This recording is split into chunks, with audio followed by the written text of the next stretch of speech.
C'est à la Maison de la vie associative que les élus du bassin de vie de Villeneuve-sur-Lot avaient convié leurs concitoyens le 26 octobre dernier pour imaginer Lot et Bastide. Ce territoire sera celui d'une nouvelle entité administrative regroupant 4 collectivités. L'agglo du Grand Villeneuvois, Fumel Vallée du Lot, la communauté de communes des Bastides en Haut-Agenais-Périgord et celle de Lot et Tolzac. Il sera créé pour bénéficier du soutien de l'État dans le cadre d'un contrat de relance et de transition écologique.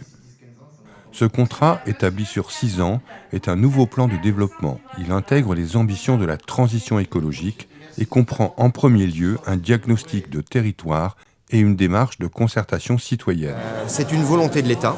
C'est une volonté de l'État de pouvoir dialoguer à l'échelle d'un territoire beaucoup plus haut, en dehors de tout enjeu politique, mais de le faire avec la consultation citoyenne. On est là vraiment pour reprendre le lien avec le citoyen. Et à l'échelle d'un territoire qui est immense, puisque notre territoire Lot et Bastide, c'est 100 000 habitants, c'est 105 communes. Donc il est important que chacun soit écouté.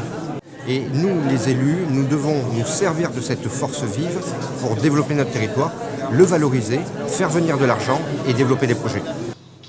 Échange, écoute de propositions, un bel exercice de démocratie participative dont voici quelques extraits. Et je me suis rendu compte qu'entre les différents lieux de patrimoine, il manquait des infrastructures, des pistes cyclables tout bêtement. Enfin, je dis tout bêtement, je sais que ça coûte une fortune à mettre en place. J'ai trouvé que ça reliait 4 points dont vous avez parlé, monsieur. C'est donc la culture, le tourisme, l'économie, et le 4e, c'était le développement durable. Et je pense que vraiment il faut miser sur le développement durable. Si on dit ça, il faut savoir que ça nous implique tous. C'est-à-dire qu'il faut apprendre à vivre un peu plus en sobriété. Et effectivement, le numérique, il y a une fracture téléphonique numérique. On est quand même assez dans une zone rurale. Quand je vois DOS, selon qu'on est dans le creux de la vallée ou sur le sommet, on n'a pas forcément le téléphone qui passe, etc. Donc, et puis, Villeneuve, moi j'habite Bias, et bien, la fibre, elle est à Villeneuve, elle n'est pas encore de mon côté de la rue, quoi. Je me suis aperçu qu'il manquait un élément qui est, à mon avis, quand même très important pour que ça fonctionne, c'est le train. Parce que le vélo, en complément du train, c'est pas mal. Donc là, est-ce que ça pourrait être envisageable de il y en a beaucoup qui se sont battus pour essayer de garder la gare, mais ce pourquoi ils se sont battus, c'est surtout de garder Pennes-d'Agenais. De façon, parce qu'on pouvait avoir un train Villeneuve-Pennes et ne plus avoir de train pour aller sur Paris ou sur Agen. Donc je pense que, excusez-moi monsieur, je ne veux absolument pas vous froisser, mais le train Villeneuve-Pennes ou Villeneuve-Tournens comme par le passé, c'est devenu de l'utopie maintenant. Je pense qu'il y a beaucoup de choses beaucoup plus importantes. Sur la question du train, on voit que ça fait débat. Mais pour ce qui me concerne, après avoir dit de très longues années qu'il y avait 2 équipements majeurs pour notre territoire, c'était le pôle de santé, et ça c'est fait, et c'était le retour de la gare à Villeneuve, je suis convaincu que c'est un sujet qu'il ne faut pas abandonner, qu'il faut sans doute adapter à notre territoire, mais dans la question majeure de notre ruralité, la mobilité, qu'elle soit douce ou qu'elle soit par le rail, ce doit être un sujet que nous allons travailler. Je pense qu'il faudrait diversifier vraiment en fait, toutes sortes d'emplois. Par exemple, on a beaucoup parlé de l'agroalimentaire, mais par exemple, moi qui veux faire psychologue, si je cherche une grande école pour devenir psychologue, je vais forcément chercher par exemple loin, comme Bordeaux, Toulouse, Montpellier.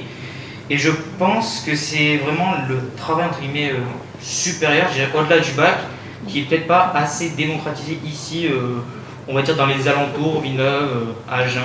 Donc je rebondis un petit peu sur ce campus connecté parce que beaucoup de gens en ont entendu parler, mais c'est assez récent et ça permet quand même sur le territoire d'avoir accès à énormément de formations supérieures, plus d'une centaine, à distance, avec un appui, et notamment à la psychologie.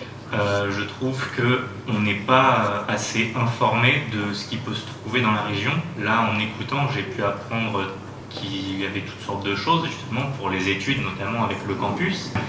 Et c'est justement ce qui pourrait permettre aux jeunes de rester ici, parce que pour casser la dynamique des grandes villes qui attirent les jeunes, justement, montrer qu'il y a d'autres solutions locales qui leur permettent quand même de faire ce qu'ils veulent. Non, mais c'est une harmonisation et vraiment une coordination autour de la table pour se dire mais qu'est-ce qu'on fait pour garder nos étudiants et avoir aussi une vie étudiante attractive, parce que même si on propose la formation sur le territoire et qu'elle est là, après les jeunes, ils ont envie de vivre et d'aller à Bordeaux, à Toulouse aussi. Pourquoi? Parce qu'il y a toute cette vie étudiante autour. On a un maire qui est à fond avec nous, qui nous suit et qui fait plein de choses pour nous. Et du coup, on est vraiment trop contents d'être amenés. On est partis, moi la première, je suis partie faire mes études à Bordeaux. On est tous partis. Et on est revenus. Voilà, donc, vous dites que vous y croyez, pourquoi? À quelle condition vous pensez que ça pourrait fonctionner? Allez-y. Parce que je pense que déjà la mairie fait beaucoup. On a des gens qui nous entourent, voilà, on n'est pas tout seul. Et bon, après on est d'ici, donc forcément on ne peut pas cracher sur ça, c'est notre territoire, voilà. Pour moi l'enjeu, c'est comment aussi réattirer la jeunesse ou d'autres personnes, d'autres profils, etc., d'ici ou d'ailleurs. Le Villevoix, le Fumélois, territoire avec des difficultés, diagonale de la pauvreté, etc. Mais voilà, on a une économie qui est riche, on a des entreprises dynamiques, on a aussi une population qui a envie, et on a aussi voilà, de beaux paysages, etc. Donc ce serait aussi d'essayer de valoriser notre territoire, de valoriser aussi la jeunesse en communiquant positivement sur des jeunes aussi voilà, qui se forment sur le territoire, qui ont envie de travailler, et pas stigmatiser peut-être de la jeunesse en difficulté, etc. Et le territoire a des atouts. Maintenant, c'est comment le valoriser, et tout en gardant ce qui fait notre territoire, c'est-à-dire notre identité, et ne pas se dénaturer finalement. On vit au cœur de la Bastide, nous, à Villeneuve, et c'est aussi les jeunes, il faut pouvoir les loger. On a beaucoup d'apparts qui sont fermés, la Bastide elle est désertifiée en grande partie pour ça. Donc la redynamisation, ça passe aussi par la réhabilitation de l'habitat. Je sais que ça fait partie de votre politique, Monsieur Le Pers. Donc voilà, c'était peut-être que les jeunes, ils seraient attirés s'ils avaient de quoi se loger, pas trop cher, pas des fortunes. Déjà que, comme disait la dame tout à l'heure, ils n'ont pas beaucoup de moyens. Et on parle de développement, mais quel développement exactement? Est-ce qu'on va aller vers un développement avec des solutions intelligentes, qui rassemblent, intégratives, et qui ne seront pas des choix, je dirais, du XXe siècle. Voilà. Être un peu innovant, tout en conciliant les enjeux, et en particulier les enjeux environnementaux du territoire. Voilà. Merci. Merci beaucoup. On a vu vraiment ce soir des gens qui voulaient œuvrer pour valoriser leur bassin de vie. Qu'ils soient commerçants, qu'ils soient étudiants, qu'ils soient lycéens, qu'ils soient chômeurs. Là, on a vraiment eu des gens qui ont parlé des vrais sujets. La santé, la transition écologique, l'emploi, le tourisme qui a énormément d'intérêt, et surtout un sujet qui m'est très très cher, la jeunesse, pour lequel on a parlé de formation, etc. Ça veut dire que la vision qu'on a pour le territoire, elle semble être...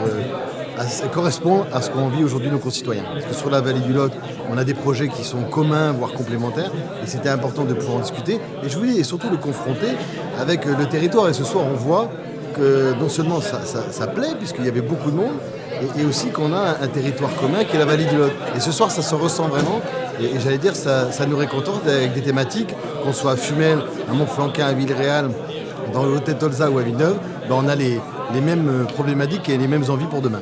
C'est des gens qui apprécient leur territoire, qui apprécient ses qualités, mais qui veulent que ce territoire se développe comme l'ensemble des autres territoires français. Et qui veulent participer. Et qui veulent participer, évidemment. Et c'est tout l'enjeu du CRTE. La démocratie participative est en marche.